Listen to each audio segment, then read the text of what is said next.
중국이 기침만 해도 우리는 감기에 걸린다고 할 정도로 중국의 경제 상황은 우리에게 미치는 영향이 크죠. 그런데 중국 경제에 빨간불이 들어왔습니다. 중국 국유 부동산 기업까지 채무 변제에 실패했다는 얘기가 나오고 있거든요. 다른 나라도 아닌 중국에서 민간 기업이 아닌 국유 기업인데 말입니다. 소비, 생산, 투자가 둔화되는 상황에서 중국 정부가 청년 실업률 등 불리한 지표를 중국에서 다 숨기면서 중국에 대한 신뢰도에는 금이 가고 있는데, 이렇다 보니 월가에선 중국의 성장률 전망치를 하향 조정하는 등 비관론도 잇따르고 있습니다. 중국의 고성장 시대 이제 끝난 걸까요? 첫 소식 베이징에서 윤석정 특파원이 보도합니다. 중국 최대 부동산 개발 업체 비구이 위안 쓰촨성 사무실에 사람들이 들이닥쳤습니다.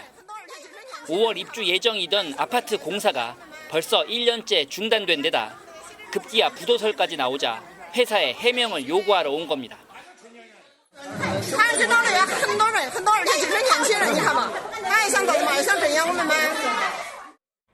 빌린 돈의 이자도 갚지 못하는 비구이 위안은 물론 국유 부동산 개발 업체 위안양과 최대 부동산 자산 신탁 회사 중농까지 줄줄이 유동성 위기에 빠졌습니다. 중국 GDP의 4분의 1을 차지하는 부동산발 연쇄 디폴트가 현실화하면 중국 경제 자체가 휘청거릴 수 있습니다. 房地产市场呢，总体上处于这个调整阶段啊，部分房企经营上遇到一定的困难，特别是一些龙头房企啊，债务风险有所暴露，影响市场预期。 내수와 수출도 부진합니다. 7월 산업 생산과 소매 판매는 모두 시장 예상치를 큰 폭으로 밑돌았습니다.